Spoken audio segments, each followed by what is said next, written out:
Trent. He's only a chemist. And we are the Bourbon Brother Whiskey Nerds. Trent, I'm so excited. I don't even know what to do. This or that. It's another episode for those of you who are new to the channel. And welcome. We hope you stay. Like and subscribe. We do, with some frequency, put two whiskeys that have some relation to each other in some way against each other. Just two, not three, not four. That's called a blind. We do that sometimes as well. But and we call it this or that. Yep.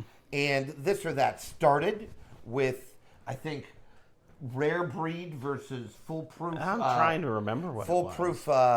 It was Green kind River. of born out of finding alternatives to Buffalo Trace. Well, and we did some of those. Today, folks, we have hit the top shelf of this or that. This is a which this is or that. Why I'm nervous. This or that level previously not reached. Because we have Russell's 15. Whoa. This is Russell's 15, which was called by some on Whiskey Tube channels, people we have loads of respect for, a generational release by Wild Turkey and the Russell family over there at Wild Turkey. And we obviously love to talk tremendous turkey. Respect for Jimmy Russell and Eddie and all of those. We love Wild Turkey stuff. And we decided to pit that against, because we're moderately insane, like close to off the reservation, like bananas. Need a rubber room, like padded room, straitjacket crazy. Not pre-21. So we have, this is the toppest of shelves of this or that. Just going to forewarn everybody. This is not a cheap this or that. No, this is not a cheap this or that. This is a level of this or that most people's car payments do not reach. But that's besides the point. And I'm not bragging here, but we have two heavy hitters. We are very blessed. We are very blessed. Not a word I use often, but we are. We're very blessed. We're blessed to have careers that affords us the opportunity to buy high-end whiskeys every now and then, and we do. We were fortunate enough to get a Russell's 13, which we bought. It was not inexpensive. It's still one of the best whiskeys I've ever had. Russell's 15, incandescently good. You may have seen. It got a lot of play on the channel. The Knob Creek 21. The fresh track. This is our first revisit of it. It is. So. We have not had it since. I don't think you've had it. And we've got Jimmy Beam versus Wild Turkey. Can you think of two of the Kentucky heavy hitters more fitting for this or that than these two bottles? It's just incredible. The only thing that comes close would be Heaven Hill, and you and I aren't really into Heaven Hill. Not really big fans of Heaven Hill. So in any case, all right, folks, we'll see what happens here on this or that. Going in for the nose on the left here.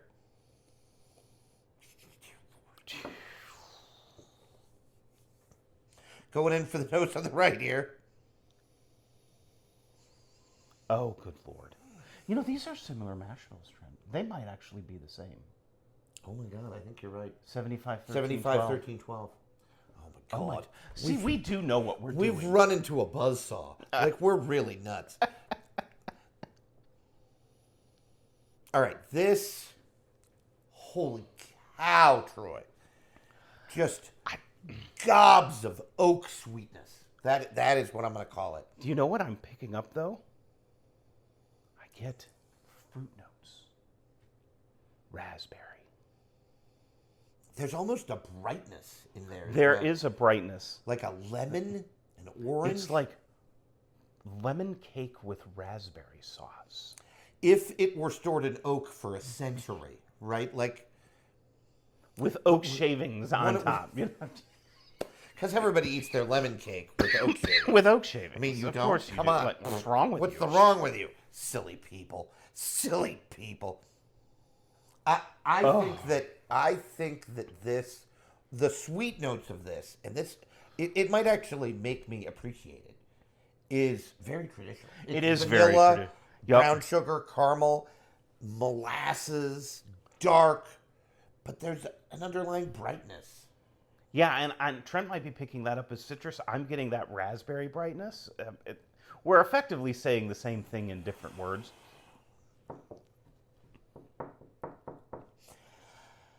I think the nose on this is a little bit more subdued.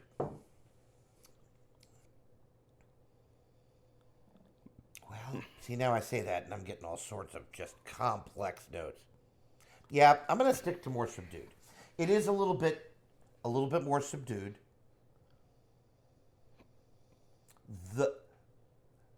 Not as much sweetness. No. I think it's a little bit more spicy. I think it's earthier. Maybe a little more char and barrel funk on Ooh, B. okay. All right. I can pick up what you're throwing down. There is, again, there's a brightness. Underlying fruity brightness. It's not as pronounced on B as it is on A. I don't think anything on the nose on B is as pronounced as it is on A. It's just the dial is turned down a little bit.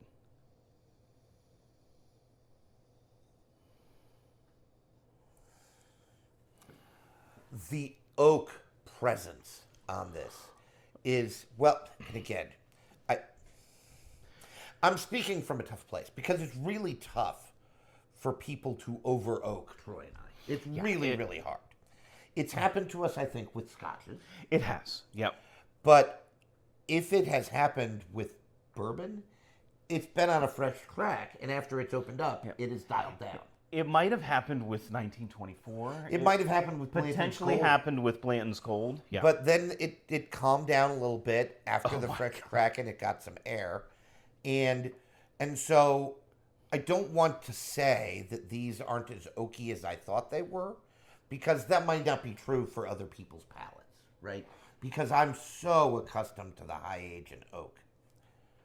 But what I think they are, and this is the real point, a testament to the skill of the blenders. Yeah. And the skill of the distillers. Yep. The skill of the people that put these whiskeys together is that it's so well balanced with the other flavor notes. It's not just oak. And that, I think, is when you get a whiskey into these age ranges, that it's so is tough to do. Well, and again, it's tough to balance. Maybe if you're new to whiskey, you don't understand this. An age statement means every drop needs to be that age. Correct. Or higher. There's probably older whiskey in both. You can put higher age whiskey in there, but you can't put younger age by whiskey. law. You can't. The minimum the age youngest whiskey must be on the bottle. Yep. Must be the age statement. If you're going to age state. And so now, and you're right, you don't have to age state. No. But I think that the utility of the age statement is lost on some people because all of the whiskey has to be 21 or 15 years old. And thus, you're getting so much flavor, so well balanced, put together, intricate, composed whiskeys with blending where you have this limitation where nothing can be younger than 15 or 21 years. It's just masterful. We haven't even drank yet, and I'm I could smell these for an hour. hour. Just drown me in it. Just drown me Literally an hour.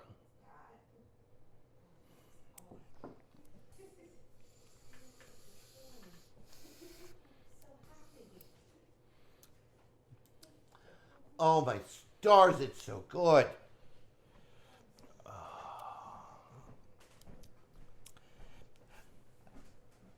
Oh, it just keeps getting better. True to the nose. Very, very traditional. Caramel, brown sugar, but with the dial turned up. I mean, to incredible. And then it crosses the mid palate and it goes to this absolutely exquisite, spicy, peppery oak. And the finish. And and it's mouthfeel too. It's oily, it's creamy, it's jammy, it's mouth coating. I was going to use the word jammy, right? How many M's are there in jammy? But in any case, I'm still tasting. Is that with an IE or a Y? In any case, I don't even know how to put into words the skill in crafting of the whiskey that we're tasting here. It's just so exquisite. I am going to lean. I don't think we talked about this because I was talking about other things that I have escaped because I've lost the ability to speak. I'm going to give the nose to A. I think. I think so too. I would agree with There's that. just a little bit more. I like aggressive, and B's got some work to do to win this. Ooh. This or that. Oh my God.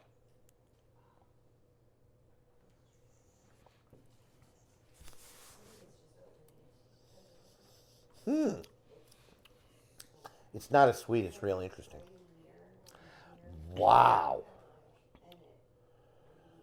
A little bit more fruity, I think. On the palate, I got more fruit notes on the nose of A. I get more fruit notes on the palate of B. And here comes that. The finish is kind of a creeper. Because now it's coming up, and I might like it better than A. It's really close. I'm speaking specifically of the finish. I'm not sure I'm going to go there with you, Guy. What I loved about A was the transition from those traditional sweet notes to the spicy oak.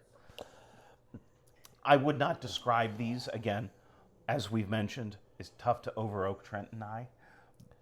None of these are over-oaked. The oak is strong with both of them. If you're sensitive to oak, I would think twice before you go and drop the MSRP on these whiskeys, which for both of them is like $250. $250. Yeah, that's what. I mean, they're both roughly the same price. $500 of whiskey on the table right now. Yeah, I mean, which is why we're being careful. I don't even know how to begin to describe some of the tasting notes here. I said it was fruitier. I got a little bit more brightness. I think that it's a little bit less aggressive a whiskey. Yeah, potentially. Yeah. The finish is still going. I'm sticking to the finishes better on my right. I'm going to need another sip of water here. I don't even know what to say. All right. This is going to be my last sip. I'm sticking with nose goes to my left, or what I'm calling A. Nose goes to my left as well. I'm going A for nose.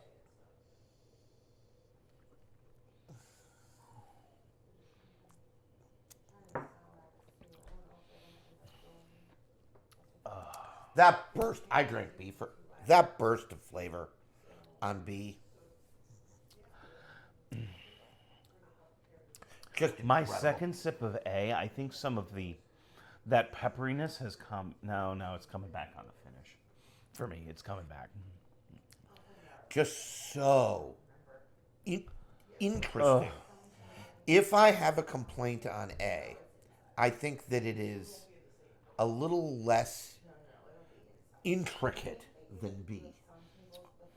I think B is a little bit more of a thinking. I think A is more traditional in terms of its flavor composition. Well, that you're using the same, different words make the same. Correct. I think, yep, I would agree with you. Dear Lord. All right. Last sip.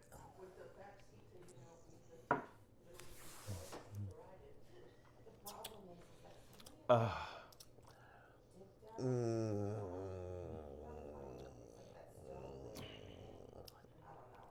right, Troy, I think I'm ready. I think I'm ready, too. I think I'm ready. I have to give it to A. I mean, I have to give it to A, too. It's I think it's just the more pleasing whiskey. I am going to stand by A being more upfront and more aggressive. I might like the finish on B better. And I do think it's more intricate and interesting. And that's a big statement for me to make about a whiskey. For me, I think it's the balance of A that is so incredibly well done. Well, I feel like there's more there. It's everything. It's nose, it's palate, it's finish. And we did not point out when we introduced these, one of the Knob Creek is 100 proof. The Russell's 15 is 117.2. So there's enough there that you can taste it, and I don't know that I can.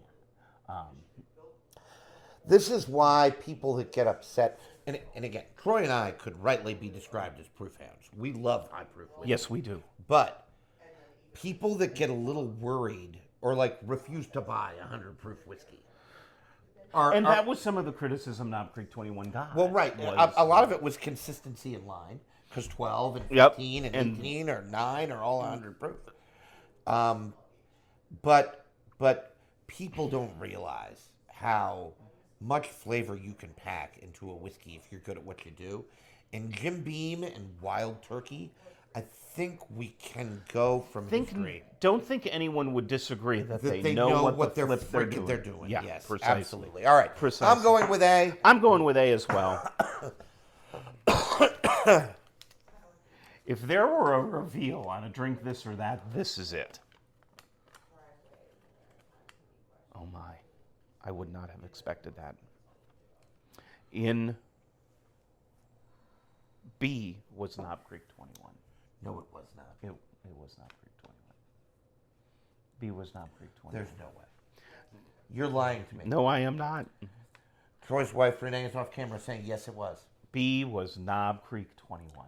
I did not see that coming. I did not see that coming either, which means A was Russell's Reserve 15. Wow. When we fresh cracked it, I had a hot take, Trent. My hot take was I like it better than Russell's 15. And I wasn't there yet. And you weren't quite there yet, which is okay. Both of these are exquisitely constructed. There's just no way. There's just no way. Masterfully blended whiskeys from, I mean, distilleries that have been around for two of the best, hundreds of years. They live in a space that I'm not even sure you can wrap your head around. It is that whiskey. That's incredible. It's just, this is not to say, Knob Creek 21, I love Knob Creek. Like, I like it more than Trent. I broadly. Broadly, that is true. Now, some of the Knob Creek picks that now come in cash strength, folks, you can do no wrong. And I like Knob Creek 9 Special, the 120 proof stuff. Yep. Or now coming in cash strength. Better. Well, the 9-year reserve. Yes. The 9-year reserve. Yeah. Better than, are those single barrels? They might be. I know you can get picks that are obviously single barrels. I think they're single barrels. That better than like store-bought Knob Creek 9, but I say that. And I picked Knob Creek 9 and then this or that against Eagle Rare. You did? And Troy picked Eagle Rare. I know. So, I mean, clearly, either we're really stupid or really good at what we're doing. I don't know which. It's not even important to the story. What I think is tangential to this or that, yes, I said this twice, is this or that. This or that. This space. This or that. Right. Anyway, if you are on your whiskey journey to a point, John Gouge, our good friend from Gentleman in Whiskey. Totally should follow John. Follow John Gouge. Follow his channel. He said that the mass majority of whiskey drinkers cannot ascertain what this level of age does to a whiskey. And he was specifically talking about Knob Creek 21. Right. I think the same is true for Russell's Reserve 15. That's not to say you can't appreciate the differences, but you have entered a territory of connoisseurship, if I can say. Is that a fair statement? That I'm not sure the guy who drinks White Label, and I'm not crapping on White Label, but I am, can appreciate it. I don't have any problem crapping on White Label. That's got nothing to do with it. I think it is, well... It's kind of like, here's what I'm going to liken it to. Like a Honda Accord, top of the line car. Hell of a car. Is probably, by all metrics, a better vehicle than an entry-level Mercedes-Benz. Right. But it doesn't carry the clout that the Honda Accord does. Correct. You probably get a better driving experience from an Honda Accord EX top of the line. And you probably spend less money. But you don't get the je ne sais quoi. The clout. The clout. I just used French on the channel for the first time. I'm alarmed. I know. I'm deeply alarmed. But these live in a space that you really have to experience to understand. This is the quintessential of blending high-aged whiskey. Well, amongst two of the best, as we've said a lot. Correct. The Russell father and son, and then the Beam family. You could have held a gun to my head. Don't do that. Never point a gun at things you don't intend to kill.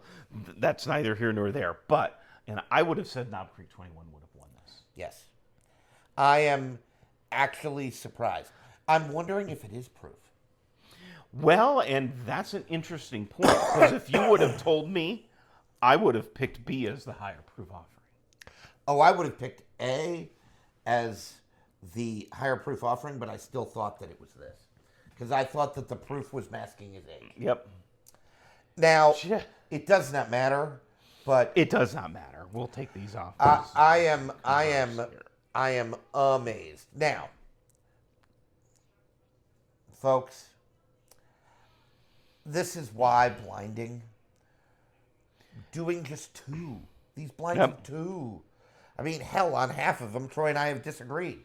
I mean, we didn't this time. And we have similar palates. I mean, let's be honest. And so it's just so amazing how we put stuff to the test and force ourselves to pick between them and then have to... And this could change. We could do this in another week and we would pick Knob Creek 21. Well, I mean, there's so many things that go into it that are really tough to quantify. How far the bottle is down. I mean, we've had the Russells we've had longer. We never fresh cracked Russell's 15 on the channel. No, we didn't have the channel. Before the channel started. We didn't have the channel. Yep, absolutely. This bottle was bought before the channel existed. And we've nursed it because it's that special. We drink it on typically we bring it out birthdays and Christmas, birthdays, Christmas, holidays, and we will do that again. When we have people in, we have family for the holidays. I mean, if Matt, our brother-in-law, comes over, we're going to pour him Knob Creek 21. And Mabel some Russell's 15 too, and probably some Blanton's Gold, because I don't think he's ever had that. But I think he said he sold his bottle. I think he did. In any case, at any rate, it's.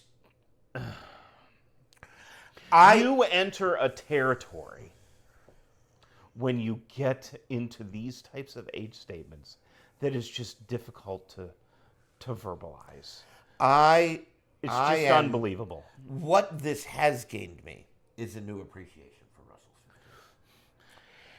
15. And that's not to take away anything from Knob Creek 21. It's given me a new appreciation for Russell's 15. Both of these, I think, were on Troy and I's list of best we've ever had. They were. I mean, and they still are. They still are. It hasn't changed. And so, yeah. I need a little bit more Russell's 15 to close this video out. Trent, take us home. It is so tough to do this.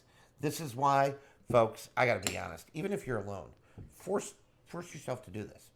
I pour myself blinds all the time.